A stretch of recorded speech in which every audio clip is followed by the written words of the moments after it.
Hello and welcome to the Monday evening.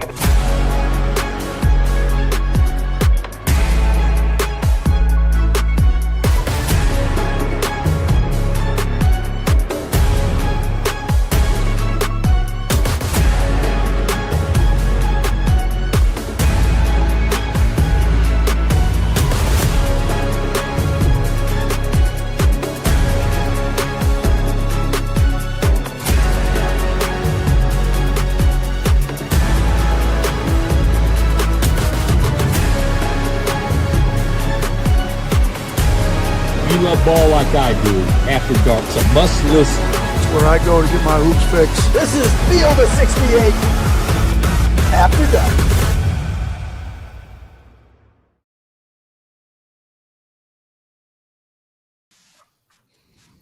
What's up, everybody? Welcome to this Tuesday night edition of After Dark. The Field of 68 coming at you, and we're running a four-man game. Cam Smith holding things down at the point guard spot. Look, I got my shooter with me, Terrence. Oglesby holding things down as well. Of course, you know him, Tyler Hansbrough. And you definitely know my man, Jeff Goodman, guys. What do I bring? What do I bring, Cam? I mean, we got a shooter, we got toughness, we got a point guard. No. What do I bring? Nothing? I just passion, right? Can you chart that, T.O., Tyler? Can you passion, effort? Intangibles. Yeah. Hey, Jeff Goodman. People know him far and wide. Huge intangibles guy, Jeff Goodman.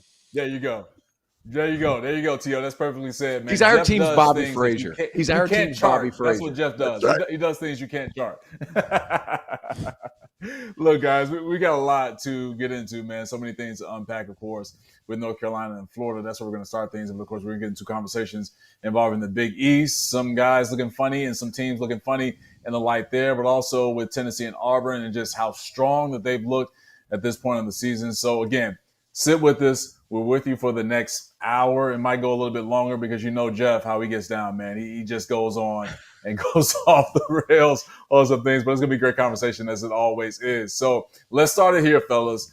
When you go to the Jumpman Invitational in Charlotte, North Carolina, T.O., we got to start with, no, I'm sorry, not T.O., Tyler Hansbrough. We got to start with you on this with your Tar Heels, man. You dropped that game 90-84 to Florida. Very good Florida team, 7th overall in the country. But you have a situation, Tyler, where down 12 at the half, you fight back, you get the lead, and then it felt like everything that you used to get back into the game, you didn't have enough juice to finish things off and get a big win for Carolina. Exactly. And Carolina, we've got to figure out how to have better starts to these games. And if you look at every major loss that we've been involved with, we've been down double digits in the first half, and we've had to claw and fight our way back in the second. And the amount of energy that takes is very exhausting, and it wears on you throughout the game. But you got to figure out the starts. You can't start a game like you did tonight against a team like Florida or any of these other top teams in the country and expect to win the ball game. I just felt like to start the game, the guys weren't really – the energy wasn't there. It just seems like, the starts are a huge issue, and I'm not sure how to fix that. I don't know if it's, they're looking for a new starting lineup every other game, or if it's, you got to look at what you're doing pregame, warm up, what you're doing to prepare yourself for the game. But you've got to figure out how to have better starts. You even look at Kansas. We got down big against them. We got down big against Dayton. We clawed back and fought back and won that game. But I will say the positive to that is we've always fought ourselves back into the game and given ourselves a chance to win. And when I watch this game tonight, the one thing I really like is R.J. Davis. He really asserted himself and reminded us who he is. I thought he had a big game, and it was kind of a breakout game, especially for what we expected for him to have this year. And the other player that I really like was N. Jackson. I felt like he took over in the second half for a short period and was like a go-to player. I mean, he was hitting NBA jump shots, contested, ISO guy. It was amazing. But when it's all said and done, we didn't execute down the stretch either. We got to close out games and give ourselves a better chance and get higher quality shots. Florida beat us up on the offensive boards late in the game. We can't give a team like that second chance buckets, or we're going to lose. And we knew that coming in. Florida's one of the best offensive rebounding teams in the country. Yeah, I think the hard thing is, guys, I'm sitting there watching. I'm sorry, Cam. The first time working together, you're going to have to give me a little leeway. No, you're good, CO. You're good. I'm sorry. I'm just going to throw that out there. I'm sorry. I think kind of the discouraging thing was, if you're Carolina, is like I thought they really battled. Like I thought their toughness showed, their offensive toughness in the second half showed. They didn't turn it over. Like Florida's big. They're big around the perimeter. They're big on the interior. Like they're big, they're physical, they're strong. And Carolina doesn't have the most physically imposing dudes, at least not named Seth Trimble. So outside of that, it's not the most physically imposing lineup. The thing that scares me, and it kind of goes back to, you know, why they're getting backs or getting down so early in the game, they don't have anywhere to get easy looks. Like, where do you go on this Carolina team to get easy looks? I feel like R.J. Davis, he was phenomenal tonight. Phenomenal. I'm not taking away from that. But he hits a lot of hard shots, a lot of really hard shots. And when you're relying on hard shots to keep yourself in the game or get back in the game, you're going to have these massive runs and massive spurts. I thought Ian Jackson hit some really hard ones today. The momentum gets going and shot making is contagious. But where do you go for an easy one? Where'd you, like, Tyler Hansbrough ain't on that roster. You can't just throw it down there and you're either getting to the free throw line or get an easy bucket. Like, there's none of that for this team.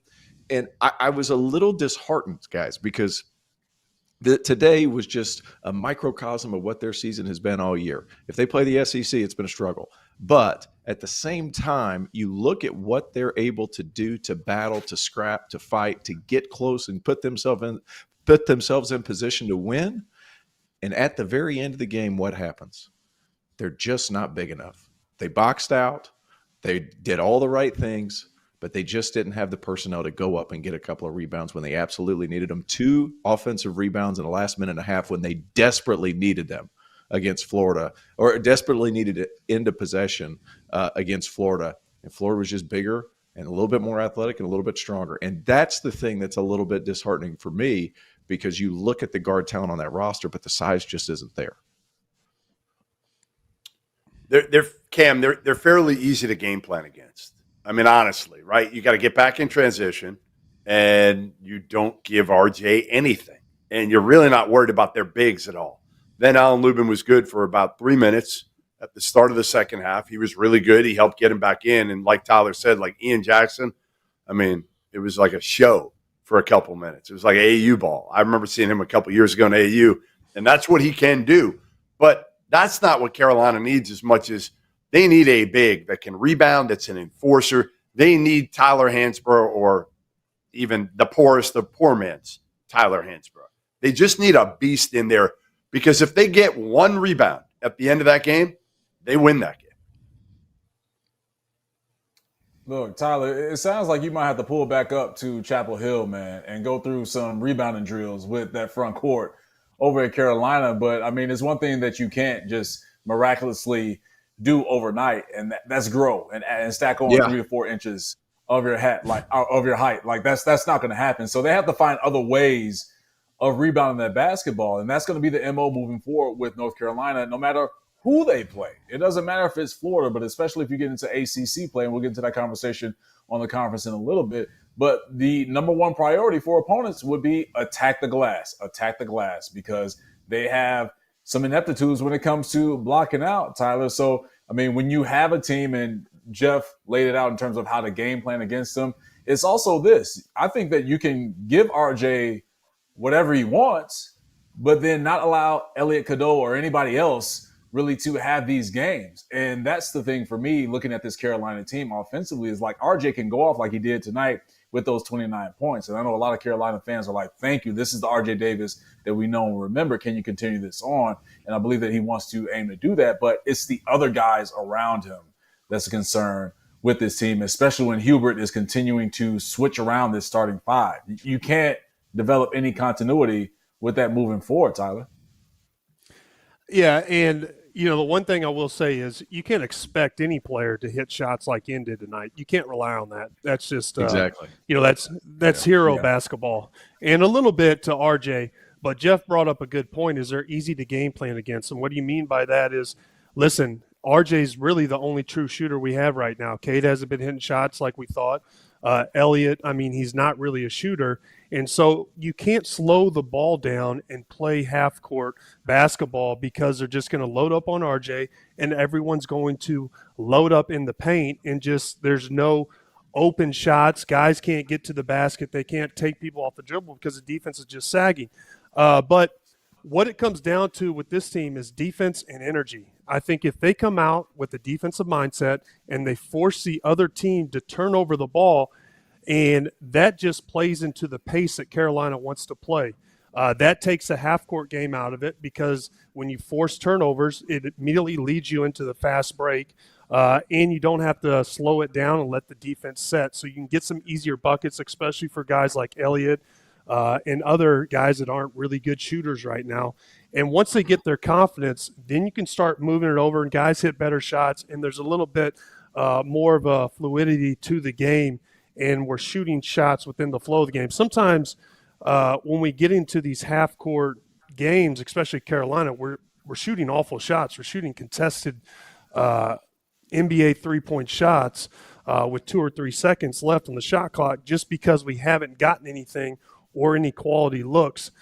So for me, it's energy because you can't start the game like you did tonight. You've got to come out with a better energy and a better tone. You can't come out and just get down 15, 20 points against these top teams, and you've got to play better defense. That way it can lead into your offense and play the way that you want to play. Can I be honest, though? When you look at the stat sheet tonight, like this is the disheartening thing for me. When you look at the stat sheet tonight, and you can notice it during a game, like Florida was not very safe with the ball today, still scored 90 points. They turned the ball over 17 times. The magic number in high school is like 14, 15. The magic number in college is right around that 9 to 11, 12 range. Like if you can do that, you're fine. But like the scarier part was Carolina forced 11 live ball turnovers, steals to where they could get out.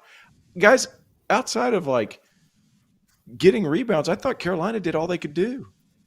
Like they shot 5 for 28 from 3.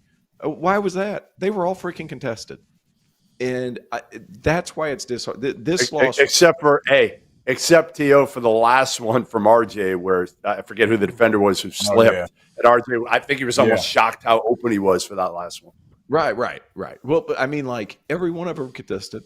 I thought Carolina did everything they could do, and they just couldn't. They couldn't get rebounds, and it wasn't like we talk about rebounding drills. Like that's all well and good, man. They're starting lineup 6'8". 6'6", 6'4", 6 foot maybe, 6 foot maybe. And those are the guys that are finishing the game sometimes. Jalen Washington, like he just doesn't have he doesn't have the confidence of the coaching staff to play more than 14, 15 minutes. So like that's why it's scary and disheartening for me because there's nowhere to go. And that is a bummer because now you look at Carolina's non-conference resume and there's nothing there, guys. There's nothing there. No. Nothing. So, like, they have a game coming up against UCLA. They have to win it. That is as must-to-win game as there is ever going to be in December for an ACC team that we all thought would be the second or third best team in the conference. They have no non-conference resume to speak of, and now you head into conference play where the ACC, guys, Clemson letter right over here on a wall, where the ACC has been terrible. So, where are your quality wins going to come from? You're going to have a chance at Clemson, who dropped one tonight. You're going to have a chance with Duke, which rivalry games are not. You probably split there. But, like, where are your other opportunities? I'm not sure there's many. So, like, this was a monument, like a big in-season loss for Carolina. And it's scary because I don't know what else they can do in order to kind of crawl back in the picture and even improve on some of the things that they weren't good at tonight. That's why I'm nervous.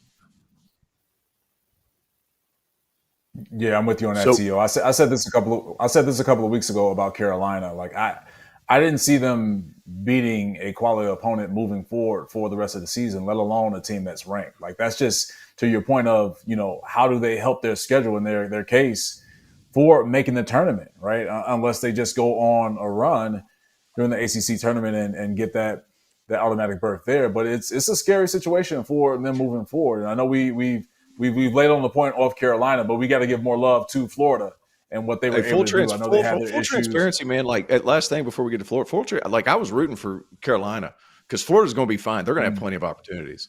Like I was hoping that Carolina would win this game because like they needed it. And going into league play, like this is a scary situation that they put themselves in. And I'm sorry for interrupting you. And I'm going to shut my mouth, throw my tongue over my shoulder.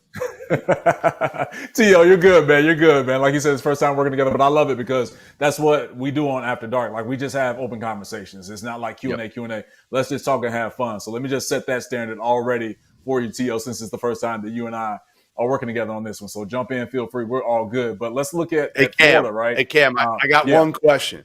I just want Tyler to pronounce Ian Jackson's first name again because I don't think there was an A in that. I think it was just Ian Jackson. All right. Ian Jackson. It sounded like In. Man, listen, you get me with the names, and you never know. Like it could be a long process. I'm just messing with you, Tyler. Come on. Hey, Cam.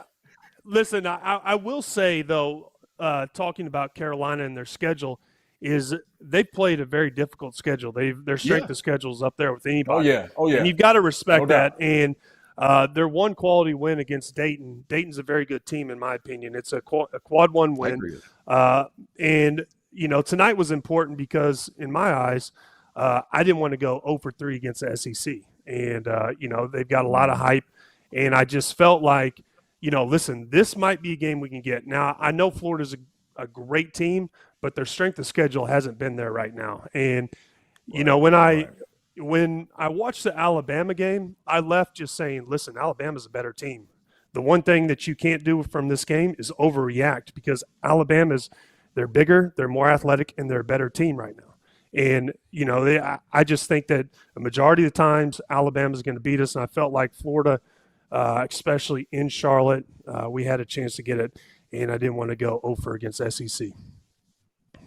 No, you're fine. Tyler, look, let's unpack Florida because looking at their schedule, when you talked about the lack of strength of schedule, they're number 7 in the country, but when you compare it to a schedule that Carolina had, it's levels to it. And with this Florida team, not to take anything away from them because, look, they dog-walked my Southern Illinois Salukis in Gainesville, so I don't even want to bring that game up. That was damn near a 40-point loss for my Dogs. So you have a team, obviously, with the size. We saw that tonight defensively. They can do some things with their size as well, but also score the basketball. When you're looking at their trio of guys that put in work, I mean, Will Richard, Walter Clayton Jr., Elijah Martin, like those 3 guys combining for over 50 points tonight against Carolina, and they just made those plays, especially Elijah Martin on one of those plays for Florida coming off for that 3 on the catch and shoot, right? I mean, he got the daylight, got the space, and knocked it down. I mean, these are veteran guys that have the size, that understand how to win. And when you compare it to the roster of Carolina and guys getting these minutes,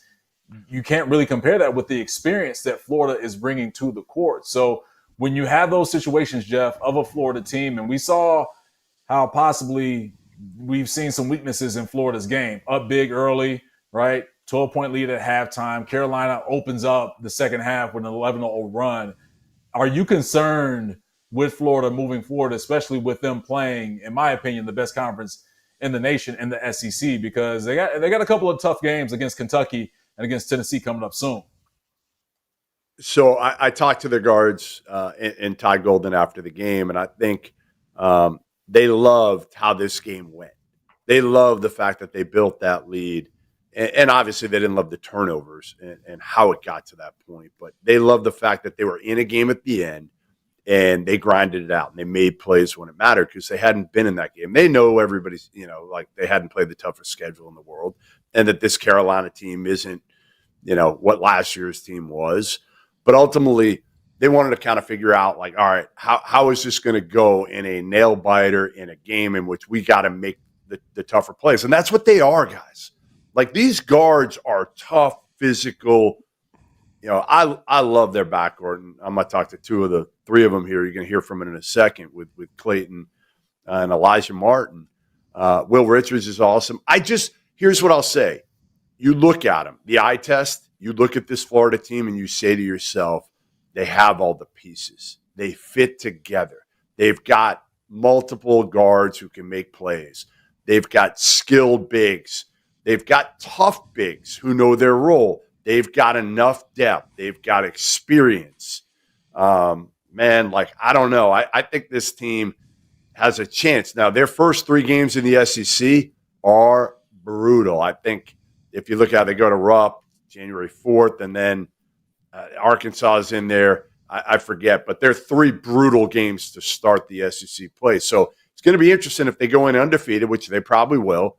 And what if they lose 3? How do they react to that?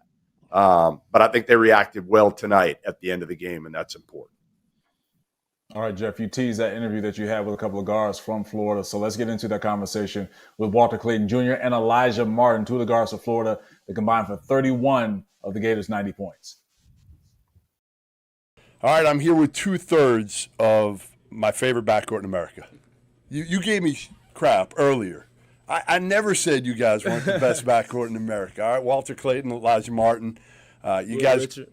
what's that? Will Richard's not here. He dipped out. Tough win tonight. You're up 17 against Carolina in a Carolina crowd here.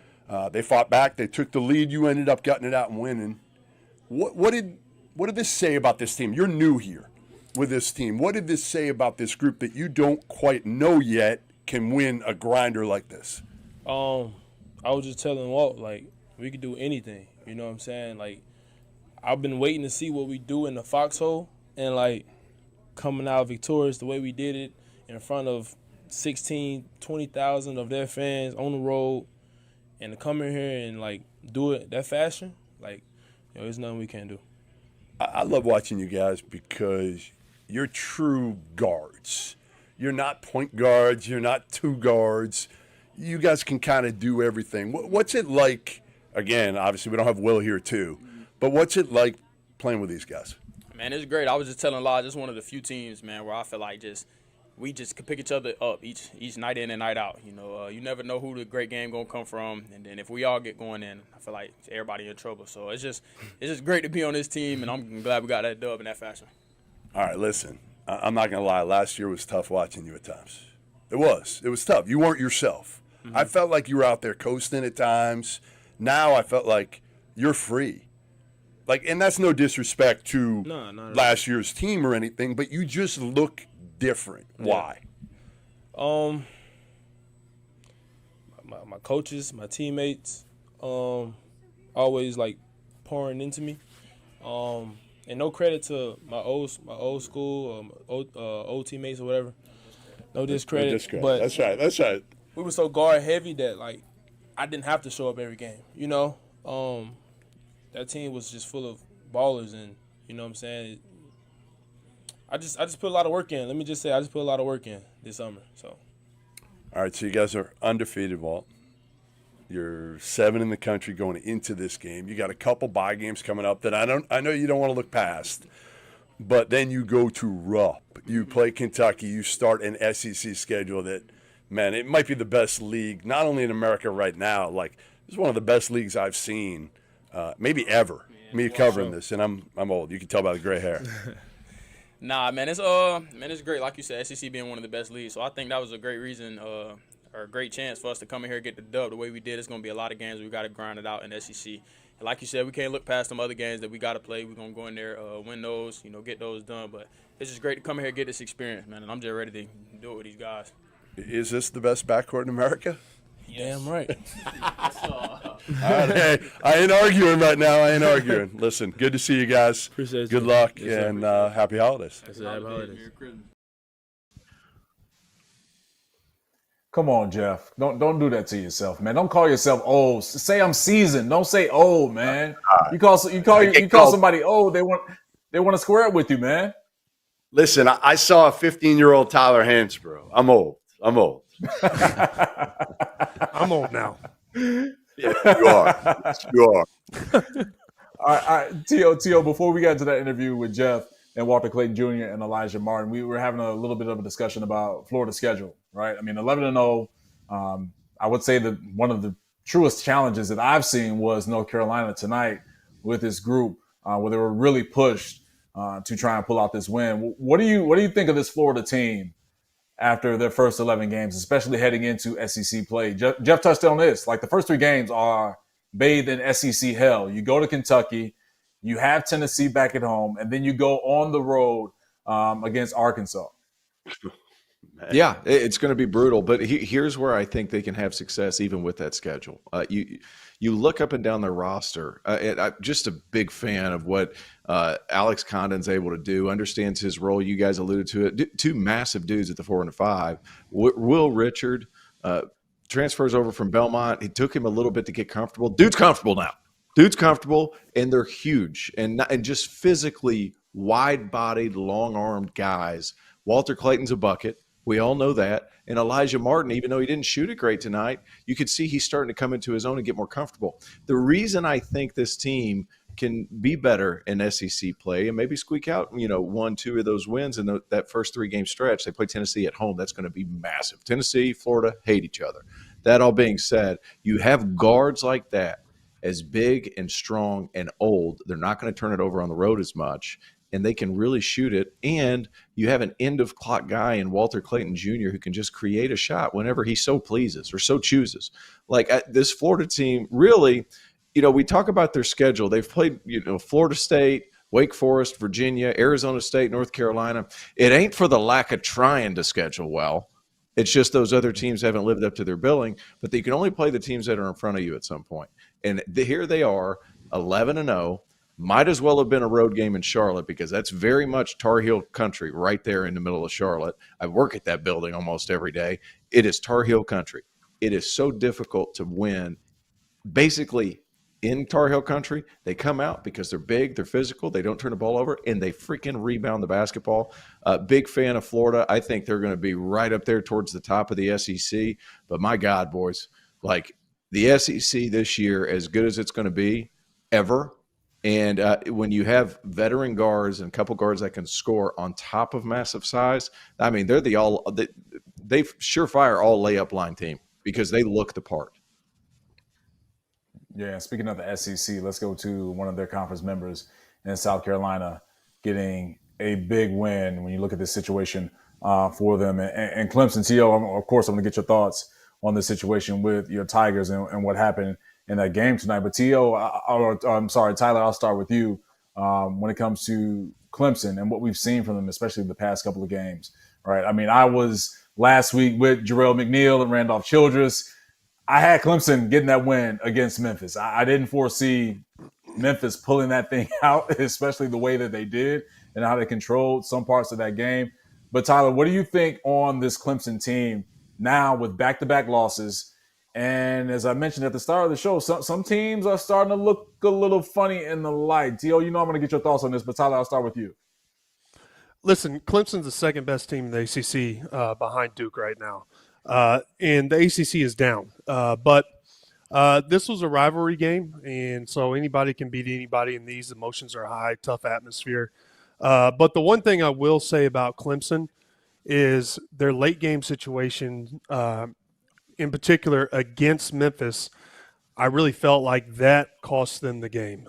You can't settle for a contested NBA three when the game's on the line. I felt like Hunter should attack the rim, put a little pressure on the defense, especially kind of as quick and explosive as he is. I felt like he could have got to the rim or even got fouled and went to the free throw line, made a couple, freebies to win the game. But you know what? Tonight, it came down to it. It was a big rivalry game. It's back and forth, but, when it comes to Clemson in particular, I'm a big fan of Ian Shefflin and Victor Locken, transfer from Cincinnati. I watched him because my buddy Wes Miller is a coach at Cincinnati, and I saw him play for a few years. Cincinnati's having an unbelievable year, by the way. But I think he's going to develop, and he's going to have some games that is really going to make you believe, like, hey, man, this Victor Locken kid, he can hoop. But if he gets consistent production from Locken, I think Clemson could be a sneaky or dark horse team. All right. I'm not mad at that. Take it all. Go ahead.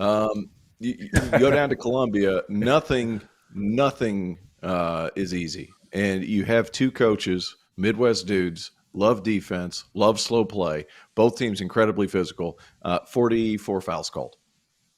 It was a slugfest. Everybody fouled out. Colin Murray-Boyles fouled out. Ian Shefflin fouled out. Victor Locken fouled out. God, I think Nick Pringle fouled out. I don't know for that for sure, but I'm pretty sure. It was a knockdown, drag out. And to go look back at what Clemson did against Memphis, you go down towards the end, you put the ball in your best player's hand, Chase Hunter, who a lot of people think might be a first-team All-ACC guy, you're going to live with the results sometimes. Conversely, tonight, they're at the end of regulation, 4 seconds to go. He heaves up a 1-foot bank shot from 340 feet out to put it into overtime. So, you know what? You have to live with some of those things, and I agree with Tyler 100%. I would have loved to see Chase try to get downhill. He's great at 15 feet in. I would have loved to see him at least get to that spot. But at the same time, like, you go down to Carolina, and gosh, guys, like, any game they've had this season except for North Florida, they've been good. And, like, that's a good team. Colin Murray-Boyles could be a first-round pick. He reminds me so much of what Trevor Booker used to be when he played with us. Strong, skilled, back to the basket, impossible to keep out of the lane, and athletic. Like, and they've got an athletic five-man in Nick Pringle who just eats dunks and eats rebounds. Like, that's a better team than I think people realize. They're 7-3, and one of those are a bad loss. Outside of that, those other two, not terrible. So you look at Carolina or South Carolina, you look at Clemson, it's a tough place to play on the road. The energy in that place, I don't think people realize how big a rivalry this is because it's roughly 2 hours and 45 minutes apart from each other. You just bust down, you play the game, you get the heck out of Columbia. Like, this is a passionate game. It was big-time performance by a lot of people, tough shot making at the end. And today, much better game. I mean, not much better game, but South Carolina ends up winning simply because they were tougher. And today, that happened to be the case. All right, we're going to take our first time out here on After Dark. When we come back, we're going to have a conversation involving trust, and it involves Tennessee and Auburn in the SEC. Stay with us. If you haven't heard by now, we have partnered with BetMGM for the season. We'll be using BetMGM lines to make all of our picks, and we'll have special offers for the listeners and the viewers. Download the BetMGM app and sign up using the bonus code FIELD. Deposit at least $10 and place your first wager on any game, and you'll receive up to $1,500 in bonus bets. Go download the BetMGM app and use the code FIELD today. Now that the college basketball season is in full swing, you need to make sure that you have access to the best betting tool on the market, the Rhythm app. Spelled RITHMM, is a data-backed app that uses AI and analytics to identify inefficiencies in betting lines and the player prop market that will allow you, the user, to profit. You can create customized, analytics-driven betting models tailored to your personal preferences as a bettor. Users have access to up-to-the-second against-the-spread data. And if you're like me and you understand pictures better than numbers on a screen, Rhythm's internal trend analysis provides you with the kind of graphs that will allow you to evaluate past results and project future performance in a visual way. Every Division I college basketball team is included in the Rhythm's metrics. Free subscribers to the Field of 68 Daily will get 25% off for a Rhythm subscription. Use the QR code on the screen to sign up or download at the link in the description. All right, welcome back to the Field of 68 After Dark. Cam Smith with my guys Terrence Oglesby, Tyler Hansbrough, and the one and only Jeff Goodman. So, fellas, we're going to go here to the SEC and unpack that conference even more, but then open up the conversation when it comes to these tiers in college basketball. No doubt, Tennessee, Auburn, tier one of college basketball this season. I mean, they are legit. You talk about just the skill set, the veteran leadership, just what they bring defensively. They damn near have the whole package on both sides of things. But when it comes to trust, Jeff, I'll start with you, man. Who do you trust more when it comes to Tennessee and Auburn, especially seeing just how their schedule has played out and what kind of unsung heroes that have emerged in this early part of the season? So I would have said Auburn for sure a week ago, for sure. And now the more I think about it, the more I'm like, I don't know, man. Like, here's the one thing I'll say about Tennessee is, you know, their guards. Zakai Ziegler, I trust. Chaz Lanier, I already trust. Like, I want to see how Pettiford becomes more consistent, hopefully, over the rest of the season. and he's super talented. I love him. He plays with energy. He plays with toughness. He's got shit to him. I love his game. He can go get one whenever he wants. But I just want to see how stable he is, because the one thing you know about Zakai Ziegler is he's not going to make a ton of mistakes. He's going to defend at a high level. Now, I know that Auburn has Johni Broome. I get it. He's been the best player in the country so far. But, again, I think maybe Tennessee's guards, guys, I think I just trust Tennessee a little bit more right now, even though both teams are tough as shit. Yeah, Jeff, and you also have an update on Johni Broome, and this is where, for me, I'm leaning more Tennessee after people hear this update on one of Auburn's stars. I don't think it's going to be huge, but Bruce Pearl said after the game that it popped out and went back in. He was worried about it. I talked to somebody close to the team. He was worried about it in the first half, and then he started being a little bit loose and not as concerned in the second half with the sling on. He'll have tests tomorrow. He did this 2 years ago, and he missed one game. He missed the Texas Southern game early in the season in November.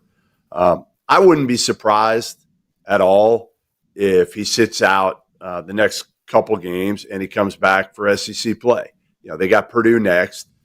Give somebody else a chance, right? Like, it's not like it's a big deal if they even lose to Purdue, and if they beat him without Johni Broome, that's even more of a confidence builder. Obviously Cardwell can get a little bit more time, a little more, a few more touches in the paint, but they don't think it's anything major. But again, they're going to do tests tomorrow just to make sure. T.O., where you going?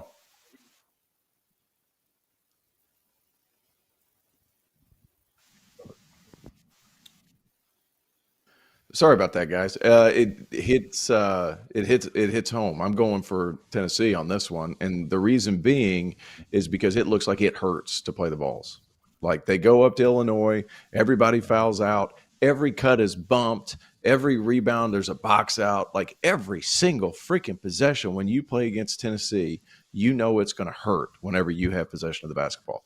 Best defense in the country. Conversely, Auburn's the number one offense in the country, and they've done it against big-time competition. They've done it against Houston. They've done it against Ohio State, Memphis. They've done it against Iowa State. Here's the deal. When games get ugly, would I rather have the 13th ranked defense or the first ranked defense? Sometimes the games are going to get ugly. Offense doesn't always go, and that's coming from a dude who doesn't play any freaking defense. Never did, never will. And I'm 36. So, it's just not going to happen.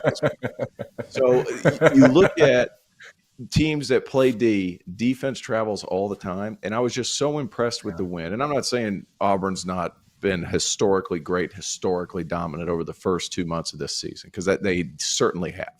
However, if I'm picking between the two, I'm going with the team that I know is going to defend, that went up to Illinois, fouled out two of their best players in Zakai Ziegler and Chaz Lanier, and ended up getting a game-winning layup from Jordan Gainey, who's finally getting comfortable after putting on weight. His game has completely changed. And Chaz Lanier, this offense for Tennessee, I've said this time and time again, but when it comes to last year was Dalton Connect. Everybody says, well, Chaz Lanier is going to be Dalton Connect. He's going to be this. He's going to be that. And that's all well and good, but Dalton Connect dominated the ball. Chaz Lanier does everything inside of 3 dribbles. And when you do everything inside of 3 dribbles, it allows that offense to continue working. Zakai Ziegler's getting more opportunities in a little bit better of a rhythm. Same with Jordan Gainey. So you look at the different guys that can score on a given night. They've got pick and pop fives. That's something they haven't had since probably, a couple years ago at least. Igor Milicic is knocking down shots. I'm just a big fan. I feel like Cade Phillips has come along. Jemai Meshack might be the best wing defender. I think it's between him and Otega Owe as far as I've seen this year. There's other guys, sure, but those two dudes are lengthy, they're physical, and they can guard 1 through 4 easily, at least traditional 1 through 4. So, I love the way they're put together. They understand their role, their DNA. They recruited offense in the offseason.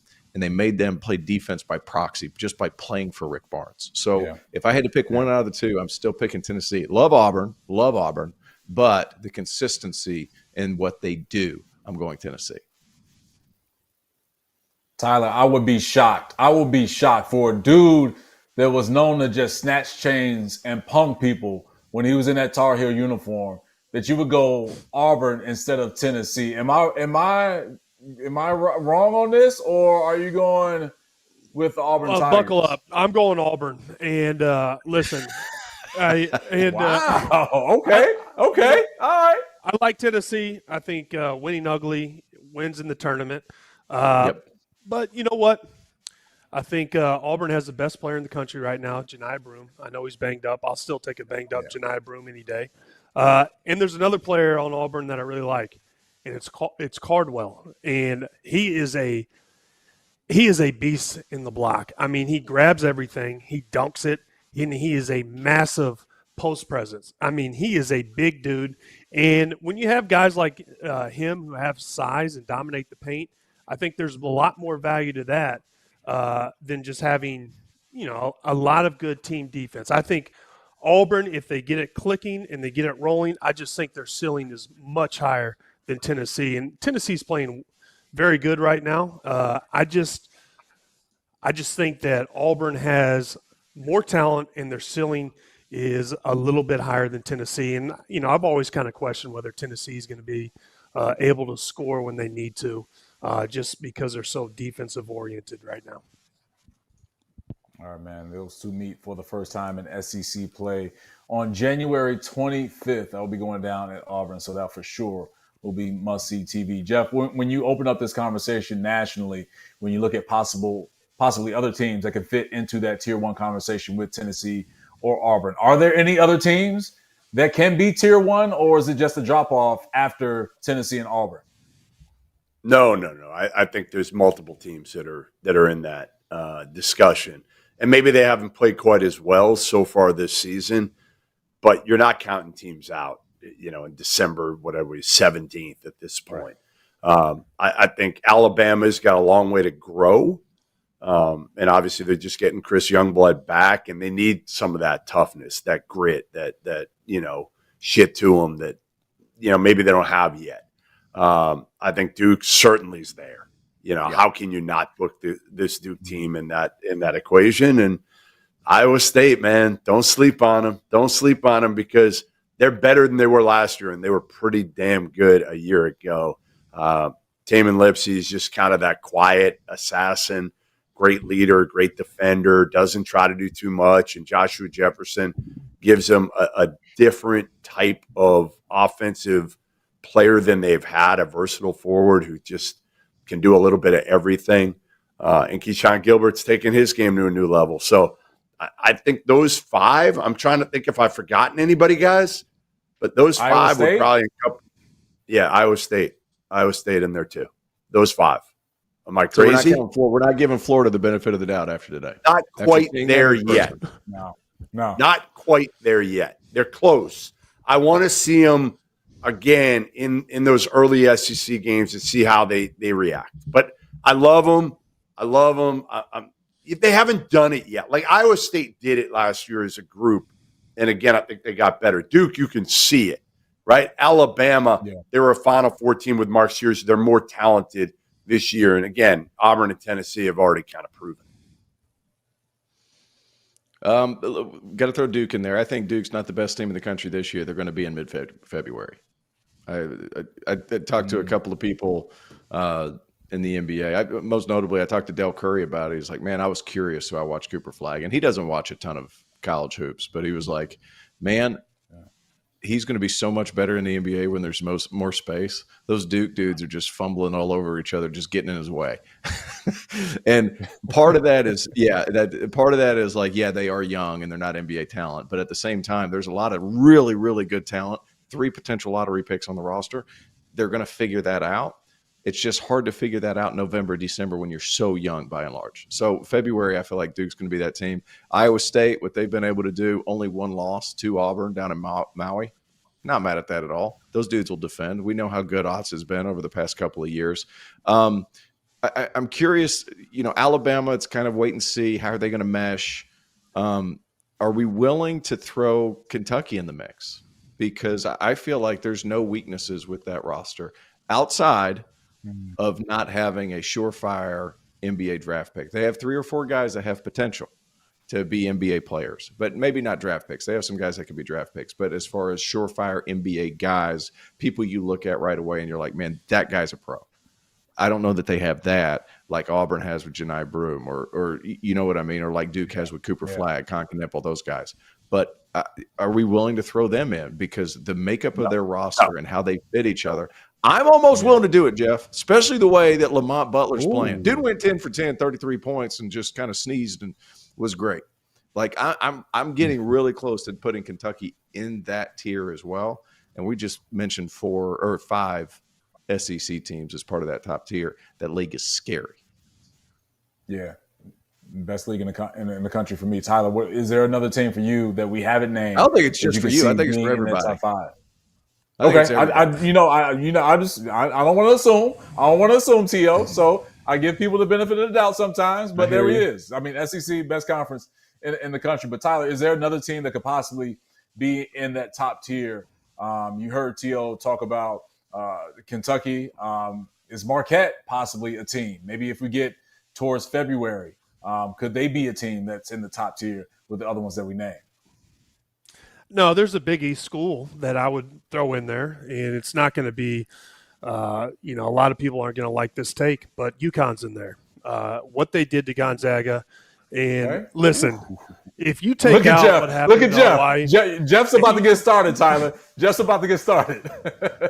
Listen, I like UConn. I like their bigs. I like the Samson Johnson kid. I think he's athletic. I think he's a rim protector. And then I like when you put the Terrence Reed kid in there. I think he plays well. I think he dominates the paint in a different way from Johnson. I think he is a bucket. He's one of those old school post guys that knows how to duck in and score, and that is a lost art in this game, and I love seeing him play. Yeah, and the Caravan kid, he's big, and also they have a lot of experience, and they have a winning culture there that you can't take for granted. And the McNeely kid, I think he's a pro, and I think that as the season goes on, he's going to continue to develop and get better and better. And I think UConn is going to be a force when it's all said and done. All right. Slow your roll a little bit. And listen, I love McNeely. I love Caravan. I like their bigs. What I question and what I don't think they can – and I said this the other day. I don't think they can three-peat. That's not going out on a limb. Guys. Can they make a Final Four? Sure. I mean, they have Danny Hurley and, some really good ball players on that team. But point guard play to me is going to hold them back from legitimately having a chance to three-peat. Again, could they win 4 straight? Maybe. I'd say more for me, they're a Sweet 16 type team. All right, we're going to take another break here on After Dark for the Field of 68. Look, we got a lot more coming your way, so make sure you stay tapped in with us.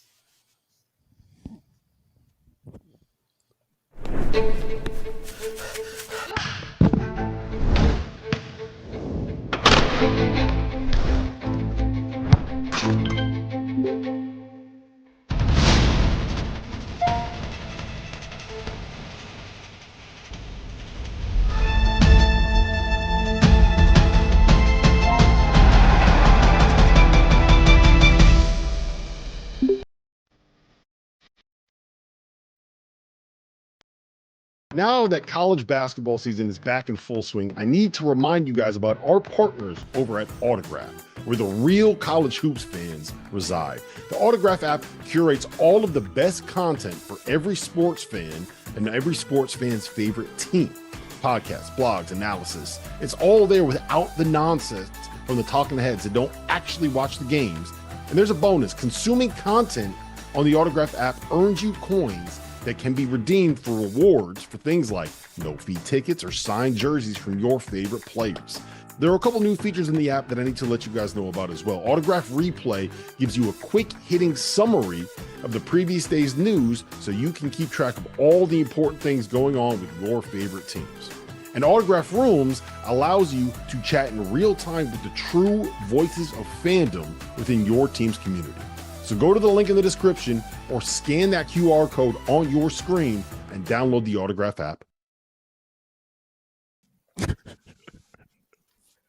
Welcome back to After Dark. Look, man, this is a reason why we are not on air during break because T.O. and Tyler, for sure. Tyler had a quote. laid out Tyler something had like a that. quote we can't repeat. Yeah, we definitely can't do that at all. So let's get into this conversation about some other teams that have caught our eye. And these are teams outside of the Power Four that are having these seasons.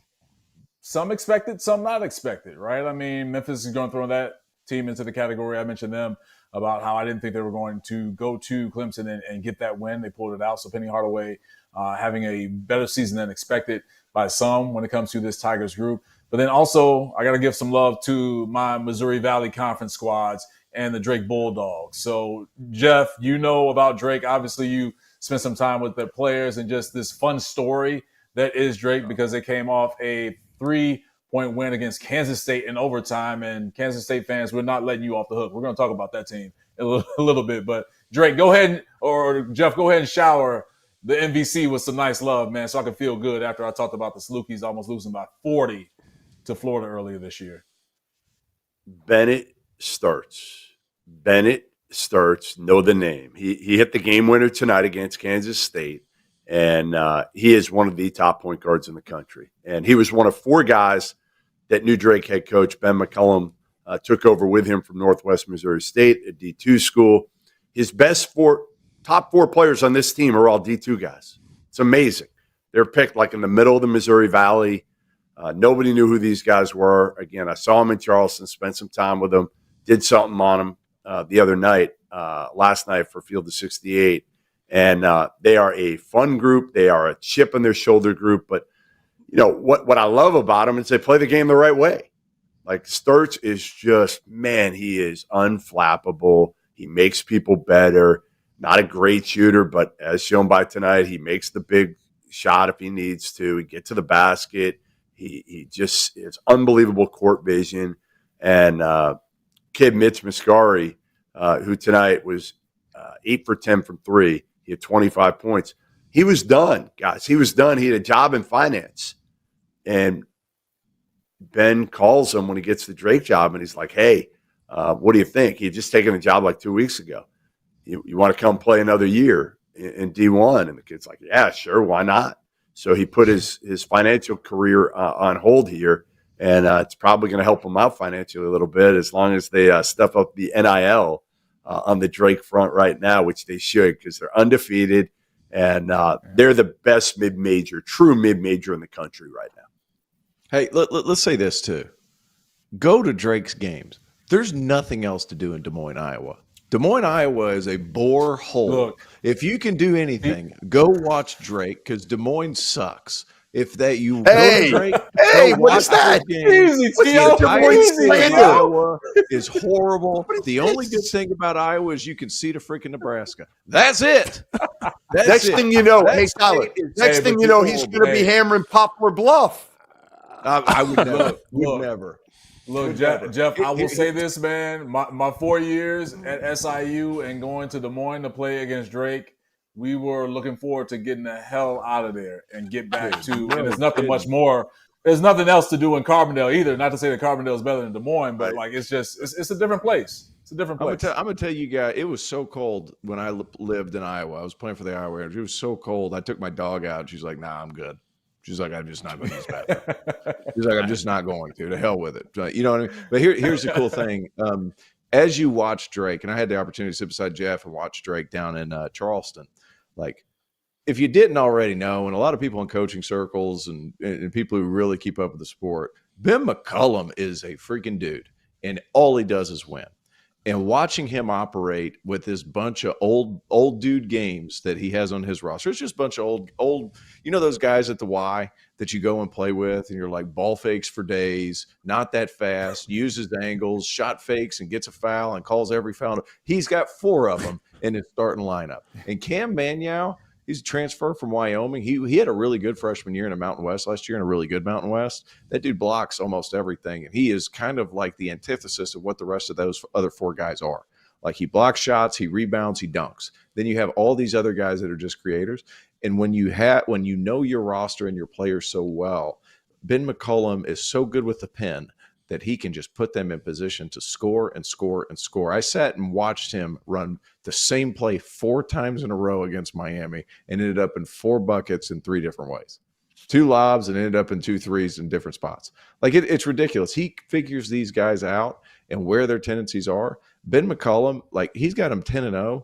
Jeff, I know it's not hot seat season or jump seat season or whatever season it is, but like Ben McCollum is going to be a really hot name coming, mid-March. It's going to be crazy to watch. Yeah, definitely, man. Shout out to the Drake Bulldogs. I can't believe I'm saying that as a graduate of Southern Illinois University, but we have at least you don't have to go there for sure.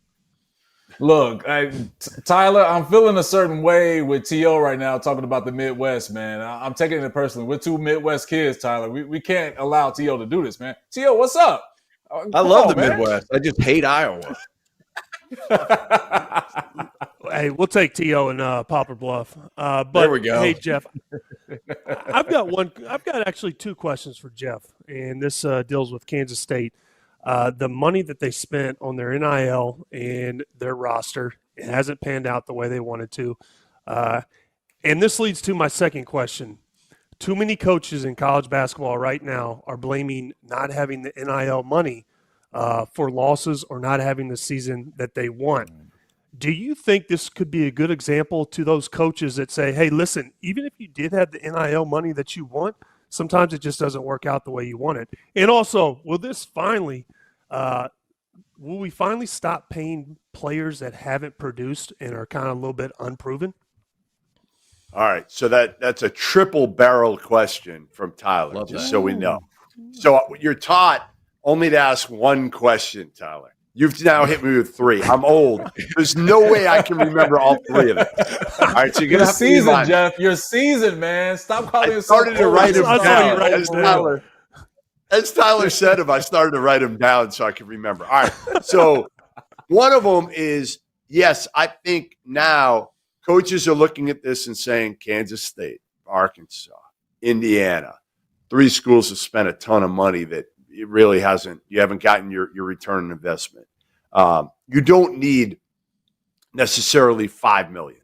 You need to be smart because Kansas State clearly overspent on some Ugonna and Yensu, for instance. I mean, he got paid a ton of money and he doesn't even really play.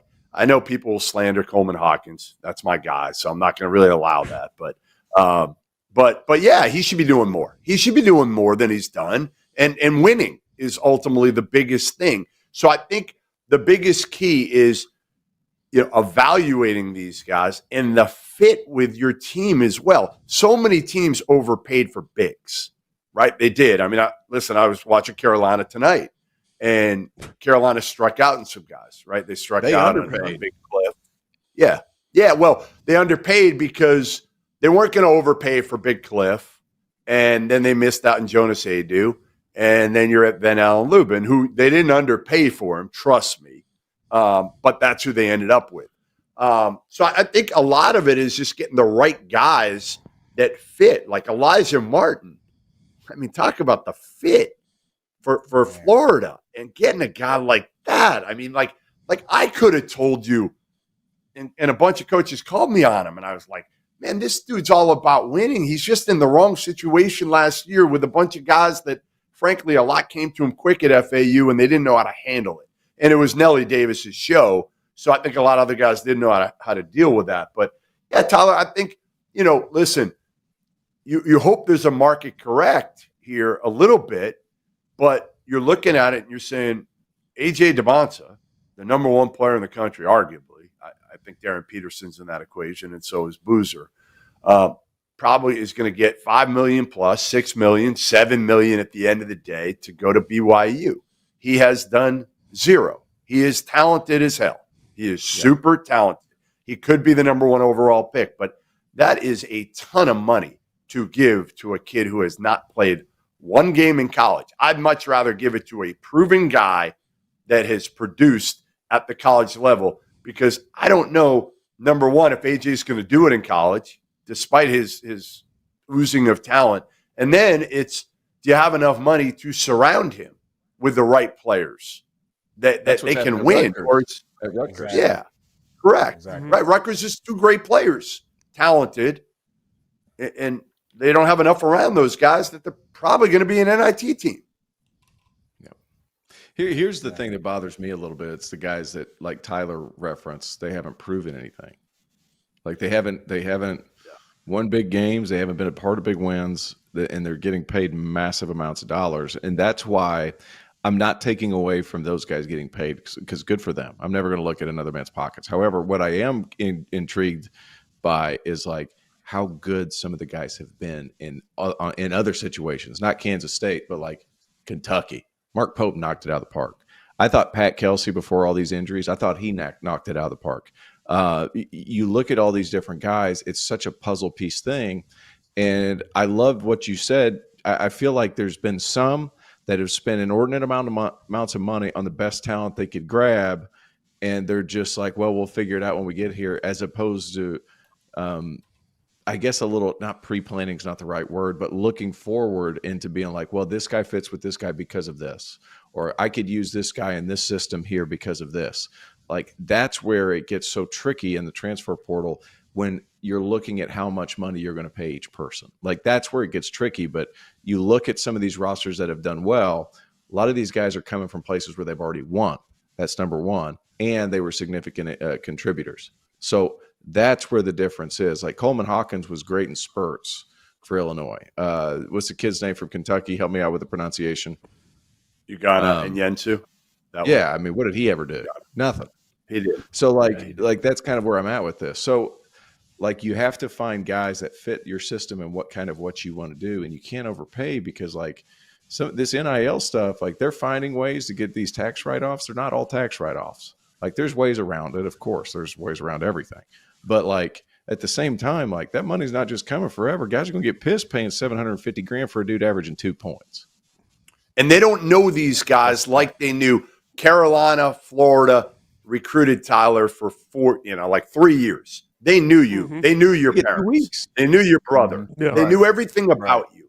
But now a kid goes in the portal and you've missed out on maybe a couple other kids, and maybe Carolina's a good example. I don't know, but like they miss out on a couple bigs, and then they're at Van Allen Lubin, and you don't know how much they really know about Van Allen Lubin, right? Like, and again, I'm not saying Van Allen, he might be a great kid. I don't know him, and he probably is a high character kid.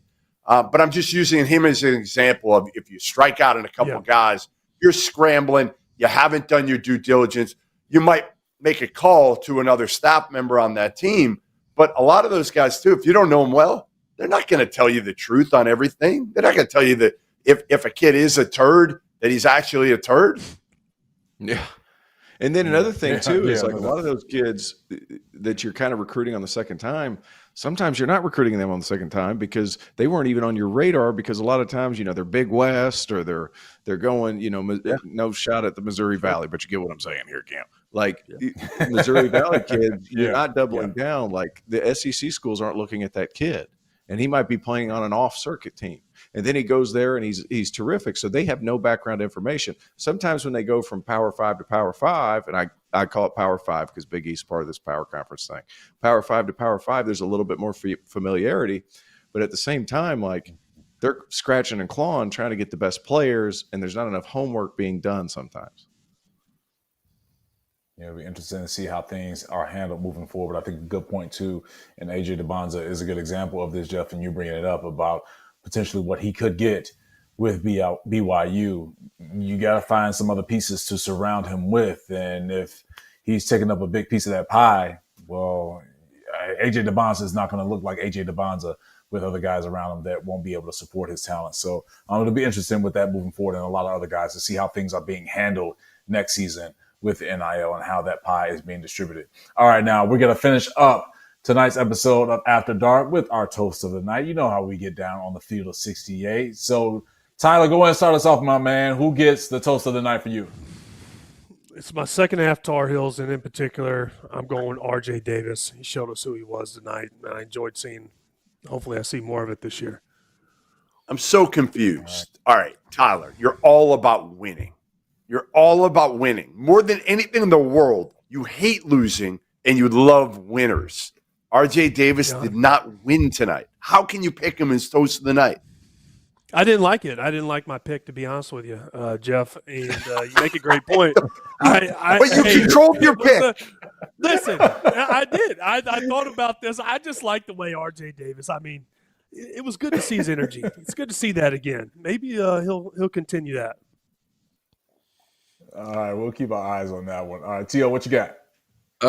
Man, Malachi Smith, big bucket today at home against UNLV. This is a guy that's been back and forth with some injury stuff, but my goodness, he's quick, and he was able to get to the whole big win for them after beating Marquette at home. And you play a talented UNLV team that you might have slept on a little bit. So you need to kind of bail yourself out at the end. Malachi Smith, he's capable. That dude's a really good player. So Dayton, awesome atmosphere, bucket list game if you've never been. Dayton's an awesome place to play. My toast of the night goes to Malachi Smith. All right, shout out to Malachi Smith. My toast, and I'm looking in my bag here. They give you a gift bag at the Residence Inn, by the way. You want to know what's in my gift bag tonight? Yeah, a little gift bag. If you stay in Barry, what do you got? What do you got, Jeff? What do you got? I got a little Charlotte guide, little Charlotte magazine. Good city. Theo knows all about the city of Charlotte. We got some pistachios. Anybody like pistachios? Oh yeah. All right. Why do I feel like we're like in elementary school at the lunch table and Jeff got some hot chocolate and showing what his mom packed him? Little Swiss Miss. Hey, big Swiss big Miss fan. is good. Yeah. And then I'm gonna eat this right when I'm done. Elite. The Biscoff Are those cookies. the airplane cookies? They're kind of. I think they're like knockoff. They're not the Delta ones, but they're pretty good. They are pretty good. They're a little dry though. Looks like the same one. There's no water. They didn't give me a thing of water. These things are dry. I might choke. Hey, look. Coming from three other guys, I'm saying I don't know Cam as well, but I know Tyler. We used to drink out of the hose. There's a faucet right behind you. There's plenty of water. Got it right here. First thing that came to my mind. Yeah, I drink out of the hose. All right, good call. All right, Tio, you know, Jeff is bougie, man. He's not drinking out of a faucet or a hose. Jeff no. My toast, if I had a beer, which I can't believe I didn't get a beer before I came back to the hotel room. Bennett Sturts, man. Bennett Sturts. Like I'm telling you, like Tio saw him play in person.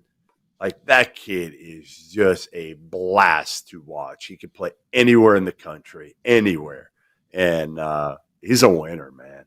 They won a ton of games there.